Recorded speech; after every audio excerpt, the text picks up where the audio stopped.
O que seria inteligência? Para mim, a inteligência é a capacidade de ver as coisas pelo que elas são. E quanto mais conhecimento você acumula, mais você consegue juntar essas peças, como se fosse um quebra-cabeça. Então você vê pelo que é e você entende como funciona. E aí você consegue montar os quebra-cabeças da realidade.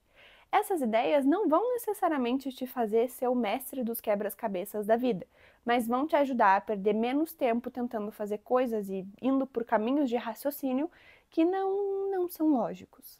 Então não vai necessariamente te garantir mais sucesso e acertos, mas vai te ajudar a evitar erros que podiam ter sido evitados. Vamos começar pela ideia de que é muito fácil ser bem-sucedido. Para um artista bem-sucedido, que é idealizado, idolatrado, e nossa, ele conseguiu, ele veio do nada, então todos somos capazes. Para um bem-sucedido, quantos não-sucedidos existem? Para quantos atores que conseguem chegar no lugar desejado, quantos não conseguiram? Para quantas empresas bem-sucedidas, quantas fecharam logo em seguida ou faliram alguns anos depois? A gente superestima muito a nossa capacidade e a capacidade dos outros de ter o sucesso. Não é tão fácil assim, não é tão provável assim. Por mais que isso pareça um pouco triste, talvez isso te ajude a colocar um pouco mais o pé no chão e não achar que as coisas são tão fáceis assim. Isso vai te evitar várias decepções, porque você não vai idealizar que vai ser tudo lindo e uau. Não vai e provavelmente vai dar errado. Então, ser um pouco mais cético com as coisas talvez te dê até mais chance de conseguir fazer as coisas improváveis, porque você vê as coisas pelo que elas são. Existe essa pressão de precisamos ser o melhor na nossa profissão e precisamos ter o melhor carro e a melhor casa e uma casa gigante e a melhor escola para os nossos filhos e tudo é muito, muito, muito, muito e tem que se desejar muito. E ninguém parece lembrar que a felicidade está muito mais numa capacidade de encontrar contentamento em qualquer lugar, e lugar não só físico, mas como momentos da vida e coisas no geral e vivências. Um exemplo clássico é que uma pessoa pode viver a mesma coisa que a outra e ambos terem uma experiência emocional muito diferente. Para você pode ser a coisa mais legal do mundo e para mim foi muito nada a ver. Então, abrir mão do improvável pode te capacitar mais para se contentar com as coisas pelo que elas são e de fato encontrar uma felicidade provável. E isso, existe um outro conceito da psicologia positiva, de que talvez ser feliz te leve ao sucesso, muito mais do que o sucesso te levar à felicidade.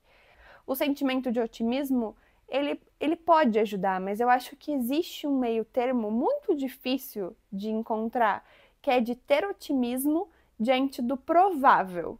Outra ideia para você colocar na sua cabeça é a diferença entre pré-requisitos e causas.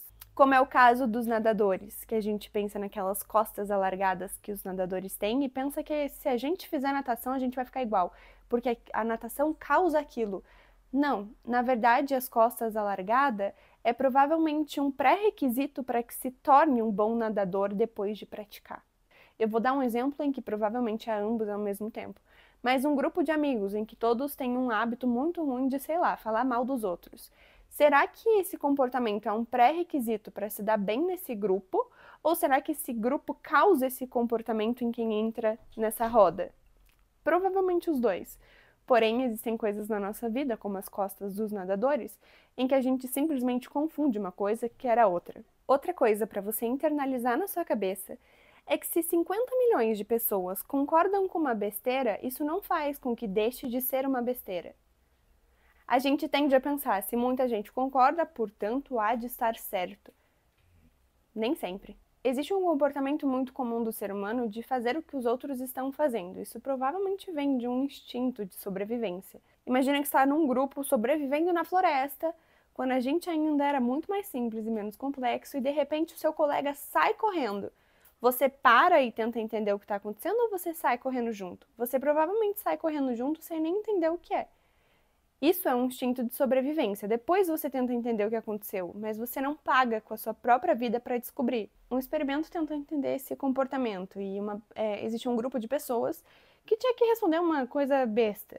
E aí, de repente, ia ter uma pessoa que não sabia que todos aqueles outros estavam escolhendo errado propositalmente para ver qual seria a reação dessa pessoa, então, que não estava ciente do lero-lero que estavam fazendo. Em 30% dos casos, as pessoas vão dar a resposta errada, mesmo que obviamente esteja errada, simplesmente porque as outras pessoas estão respondendo desse jeito. E aí, pensa na sua vida, quantas coisas você concorda, você faz só porque os outros estão fazendo. Você nem sabe direito o que é. Eu acho que isso acontece muito na política. Já teve vários momentos da minha vida que eu vi muitos amigos e conhecidos compartilhando notícias que tinham viralizado de algum modo, mas que nem eram reais. Se você fosse ler, as manchetes estavam distorcendo completamente aquilo que realmente aconteceu. E eu tenho certeza que nenhum deles foi ler a fundo, pesquisar em outras fontes, mas todos compartilhavam porque, de repente, aquilo se tornou certo para um grupo de pessoas, e aí muitos desses membros param de questionar por que aquilo é certo, se aquilo faz sentido, e simplesmente passam a compartilhar. Então, essa percepção vale muito para si mesmo, entender o que você faz simplesmente para seguir a manada e que pode ser uma coisa completamente imbecil, assim como entender que não é porque todo mundo está falando que algo é bom que aquilo é bom. Até em casos de que empresas falam é o mais vendido, como se isso fosse um indicativo de que é o melhor. Não é necessariamente. Não é porque é o mais vendido que é o melhor. E associo a essa ideia a questão também de que nós superestimamos a nossa capacidade para tudo. Especialistas tendem a errar tão quanto pessoas que não são especialistas. Isso porque a gente superestima quão capaz a gente é das coisas. E eu não consigo deixar de associar isso ao trabalho. A gente superestima a nossa capacidade. Então pode ser muito mais interessante ser um pouco cético e até um pouco pessimista para no fim tentar ser mais realista. Antes da gente ir para a última ideia, tudo que eu estou te falando vem de um livro. O link está na descrição e você pode comprar ele agora e aprender por si mesmo direto da fonte. E vai te ajudar a solidificar mais essas ideias. E para finalizar, eu só queria dizer que pensar desse jeito, que no geral é mais cético e talvez até um pouco pessimista, pode parecer que vai trazer uma certa tristeza na vida, mas não vai, porque você consegue encontrar felicidade gigantesca em coisas muito simples da vida. Ver as coisas assim às vezes nos ajuda, que é até a ideia desse vídeo, a lidar com as coisas de um jeito mais eficiente, menos confuso e real. E aí a gente encontra mais provavelmente soluções, porque a gente lida com as coisas como elas são. Você não consegue resolver um problema que você não consegue ver, talvez por coincidência, mas aí não se repete, provavelmente. E você acaba não aprendendo nada e o mérito meio que não é seu. Nossa, fui muito do mal agora. Não sou a pró nisso, mas estou nesse caminho há um tempo e sinto que nos últimos anos, acho que quase 5 anos, desde 2020 que teve essa mudança, a minha vida ficou bem melhor. Eu nunca fui tão feliz e ao mesmo tempo tão estável. E às vezes essa estabilidade não é feliz, mas aí eu não tô pelo menos chorando horrores com depressão, que era o caso antes. Então é isso, gente. Vejo vocês daqui um tempo, sei lá quando, vocês sabem que eu não sigo um padrão. Mas é isso, obrigada por assistir. Beijo, tchau. E inscreva-se se você quiser.